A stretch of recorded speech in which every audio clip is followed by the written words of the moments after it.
Ei, gente, estamos de volta com Em Minas, agora aqui no canal do Portal AI no YouTube. Hoje estamos conversando com o deputado Odair Cunha, ele é o líder do PT na Câmara dos Deputados em Brasília.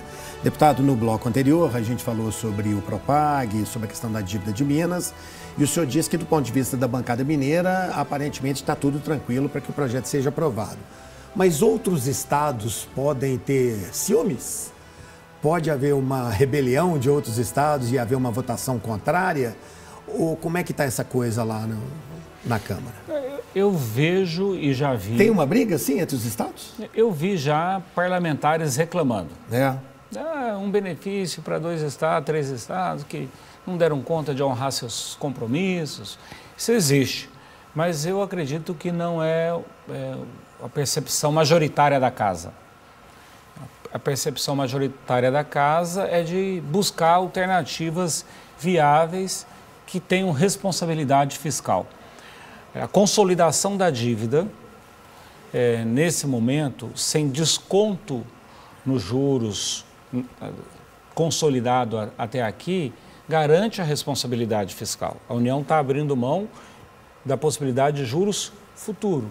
Então, eu não vejo que isso... E também nós estamos garantindo um fundo de equalização para o apoio a todos os entes federados. Ou seja, amanhã qualquer outro estado poderá reivindicar tratamento igual. E 1% dos juros vai ser destinado efetivamente para um fundo, e esse fundo todos os estados vão poder acessá-lo, em regras que serão definidas. Deputado, o Supremo Tribunal Federal suspendeu, recentemente a execução das emendas impositivas, e ele, assim, acabou impondo uma série de medidas que devem ser tomadas pelo Congresso para que haja transparência no uso dos recursos. Qual é o impacto dessas medidas para os deputados? Primeiro, é importante ter clareza que buscar rastreabilidade e buscar transparência na aplicação do recurso público, seja emenda individual, emenda de bancada, emenda de comissão, é uma boa prática e deve ser implementada sempre. Os mecanismos de transparência, de rastreabilidade, podem e devem ser implementados. Portanto, eu não vejo problema nessa decisão do Supremo, isso precisa ser especificado e o Congresso e o Executivo estão trabalhando nesta seara. Agora, as emendas parlamentares significam sim uma forma de o orçamento público ser pulverizado Brasil afora em projetos, programas que interessam aos municípios, portanto, interessam ao povo brasileiro. A grande questão que está em discussão aí é: você não pode pulverizar tanto o orçamento público federal a ponto de ele não ter condições de incidir em projetos estratégicos que beneficiam mais de um município, que beneficiam mais de um estado, que beneficiam o país inteiro. Okay. A grande discussão, portanto, que está posta também nesse debate, para além desses 2 pontos que eu falei, da rastreabilidade e da transparência, é a questão de você garantir que a União tenha orçamento para fazer um grande pacto nacional, uma grande ação nacional com impacto no país inteiro. Então, diminuir a capacidade de intervenção da União com uma pulverização do orçamento não é uma boa prática. Exatamente por isso, por exemplo, uma das questões que estão postas é que você não pode admitir nenhum tipo de pulverização das emendas em emendas de bancada, que são emendas que levam em conta o tamanho que levam em conta o número de parlamentares em cada unidade da federação. Essas emendas terão que ser alocadas em projetos estratégicos, não mais de maneira pulverizada, o que é uma boa ideia. O fato de essa imposição do STF ter acontecido exatamente no período eleitoral gerou um incômodo maior, porque há sempre aquela inferência de algumas pessoas de que as emendas vão ser usadas com objetivos eleitorais. Por exemplo, como que isso bateu no PT, por exemplo? Eu vejo que... o que incomodou eu não vou dizer o PT, porque nós não debatemos isso na bancada, não na houve instância debate, partidária, não. O que me incomoda é uma suspensão ampla, geral e restrita, sem dizer qual tem o problema, onde está o problema. Porque uma coisa é você suspender um contrato que tem problema. Não, aquele contrato, aquele convênio, eu identifiquei problema, fica suspenso a execução, ponto. Através dos órgãos de controle, isso está sendo tudo analisado pelos órgãos de controle, pelo Tribunal de Contas, pela Controladoria Geral da União. Então, ou seja, tem processos de análise. E esses processos de análise têm que identificar onde tem problema. Agora, a suspensão geral não é adequada. Em que pese, no caso das emendas individuais, o ministro Flávio Dino ressaltou que obras iniciadas não seriam paralisadas. Portanto, aqueles convênios nos municípios de pavimentação que estão em fase de execução não foram suspensos. E também a suspensão, ela não é uma suspensão ad eternum, é até que o Congresso e o Executivo se acertem em torno de um modus operandi mais adequado. Deputado Odair, no fim de julho, a direção nacional do PT reconheceu a vitória do Nicolás Maduro na Venezuela, por meio de uma nota que foi divulgada, mas o próprio presidente Lula disse posteriormente discordar, né, dessa posição do partido. Essa nota foi precipitada? Como é que o senhor analisa esse episódio? Essa nota ela foi feita a partir de um diálogo entre partidos. O Partido dos Trabalhadores tem relação com o partido do Maduro. E esse foi um diálogo no âmbito dos partidos, que não implica no diálogo institucional dos governos, necessariamente. Os governos têm mais critérios para se apurar sua posição. No retorno do ex-ministro Celso Amorim, em diálogo com o presidente Lula, se identificou problemas na apuração e eu digo que a posição da bancada do Partido dos Trabalhadores está alinhada à posição que o governo está defendendo, que o presidente Lula defende. Então a bancada, por exemplo, não foi procurada pela Gleisi Hoffmann, vamos dizer assim, por exemplo? Não. Não houve nenhum diálogo com a bancada? Não, e não houve debate. Não houve debate? Não houve, nem as informações sobre o processo eleitoral, com rigor de detalhes, nós tínhamos. A bancada... Quem fez essa nota, então? A Gleisi sozinha? Não, o partido. O partido tem instância. Ok. O partido tem instância, que não alcança debate, a Câmara?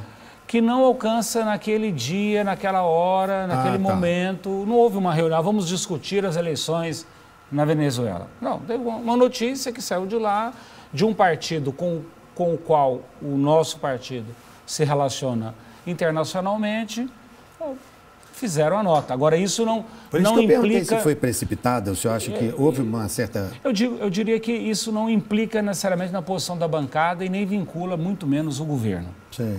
A opinião nossa é de que, como não há evidências de que as atas não foram validadas, não se apresentou as provas nos órgãos adequados, portanto, a prudência recomenda que nós não reconheçamos o governo de Maduro nesse momento. Ok. Vamos falar um pouquinho de eleições em Belo Horizonte, né? O candidato do PT, o Rogério Correia, ele assim, ainda não decolou nas pesquisas, né? Ainda está patinando ali nas posições intermediárias, né? Isso é praticamente a média das pesquisas já publicadas, né? O senhor vê condições de ele reverter esse quadro? O que o senhor vislumbra para o PT em Belo Horizonte? O Rogério é um grande quadro político, conhece a cidade, tem experiência, tem proposta para Belo Horizonte a partir do acúmulo dele próprio, do Partido dos Trabalhadores aqui na capital. É o tempo da campanha eleitoral. É claro que ele vai ter essa oportunidade de, ao longo do período eleitoral, mostrar quais são as nossas propostas para o povo de Belo Horizonte. E o mais importante para nós, é claro que eleger uma boa bancada de vereadores, vereadoras, uma boa representação na Câmara Municipal, é manter um diálogo permanente com o campo democrático na cidade. O que nós não queremos absolutamente é que Belo Horizonte seja tomada pelo bolsonarismo. Este é o pior dos mundos. Agora, quando você tem um processo eleitoral num lugar que tem 2 turnos, este debate tem espaço para acontecer. Nós podemos continuar discutindo, apresentando nossas propostas e deixar o eleitor resolver o que ele quer no segundo momento do período eleitoral. O Tramonte, até o momento, vai ganhando nas pesquisas com uma diferença importante em relação a quem sempre aparece ali na segunda colocação. O senhor aposta em segundo turno? Com certeza. Vai ter segundo turno. Nossa perspectiva, as pesquisas que a gente vê internamente, é altamente viável uma disputa aqui no segundo turno e não está dado em nenhum momento que nós não teremos 2 turnos na capital de Belo Horizonte. A gestão do Fuad agrada o senhor ou o senhor acha que está na hora de mudar o estilo de gestão da capital? O Fuad é uma pessoa que merece o nosso respeito. Agora, nós temos um outro projeto para a cidade e queremos submeter esse projeto ao povo de Belo Horizonte. Em tendo essa aprovação, nós esperamos que as forças que apoiam o Fuad possam estar conosco no segundo turno. Se a decisão do povo de Belo Horizonte for noutra perspectiva, nós vamos dialogar com essa perspectiva que o povo colocar no segundo momento. Mas nós entendemos que neste primeiro turno é muito importante que a população de Belo Horizonte reenxergue, veja novamente tudo que os governos do PT tiveram oportunidade de fazer aqui na cidade, desde Célio de Castro, depois Patrus Ananias, Célio de Castro e Fernando Pimentel. Ou seja, nós temos o que mostrar na cidade e temos condições de apontar um futuro promissor para a cidade, com novas políticas a partir da experiência que o Rogério tem. Negar ao Partido dos Trabalhadores a possibilidade de apresentar isso para a população não seria algo democraticamente aceitável. E qual que é a expectativa do PT para o Estado? O senhor projeta um número de prefeituras que o PT pode fazer? É difícil você estabelecer números. Eu posso garantir para você que nós vamos crescer e muito o número de prefeituras que nós governamos. Hoje são quantas? Nós temos hoje 30 e poucas cidades que nós governamos.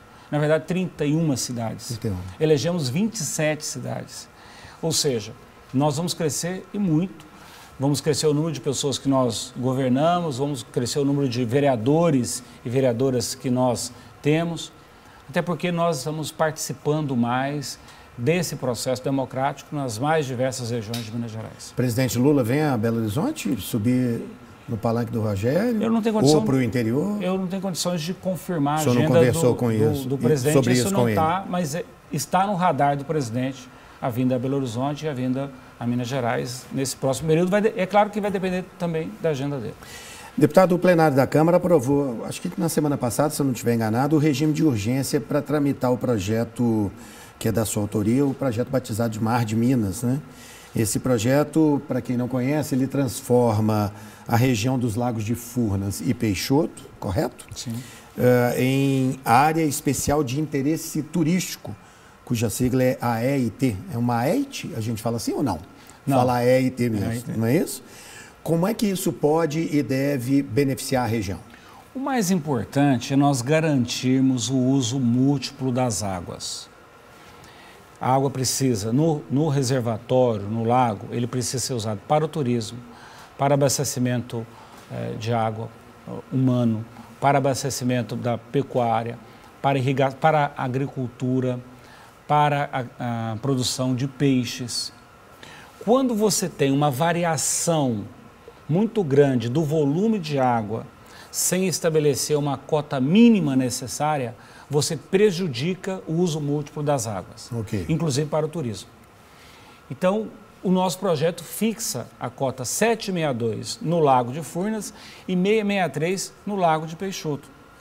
A partir dessas cotas, o operador nacional do sistema de geração de energia elétrica não poderia autorizar o rebaixamento dessas cotas.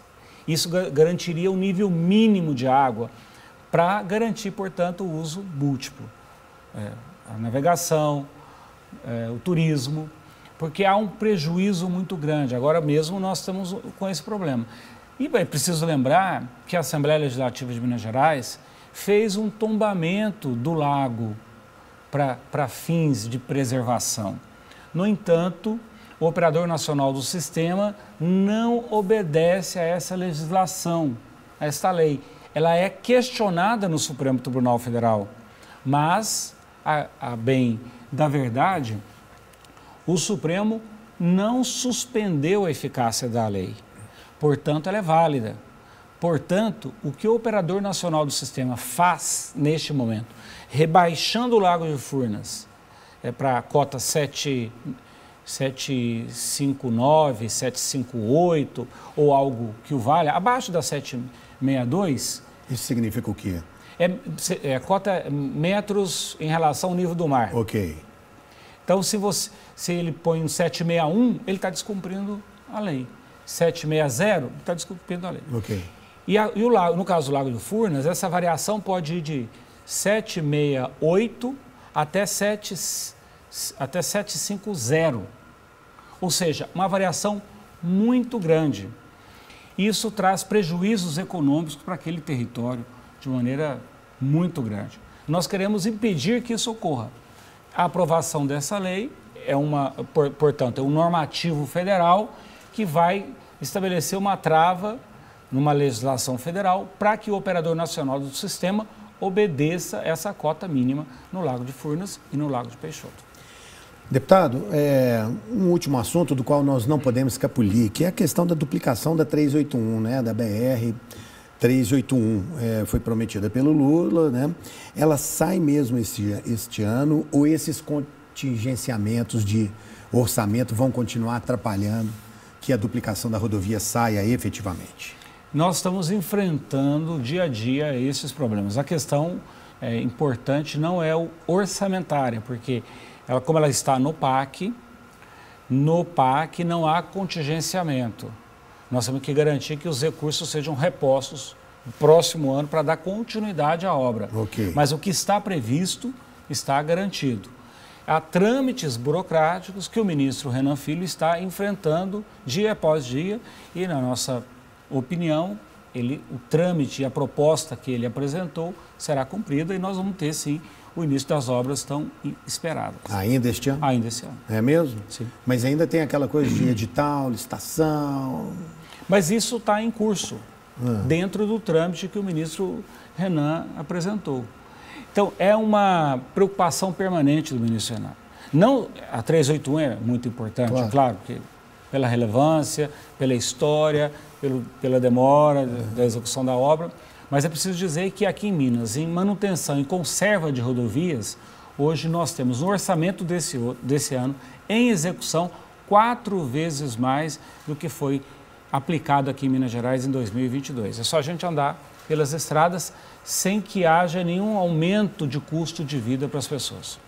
Deputado, mais uma vez agradecer a sua presença aqui no Em Minas. Eu que agradeço. Um bate-papo ótimo e esclarecendo muitos pontos importantes desse momento político nacional. Obrigado. Muito obrigado, viu?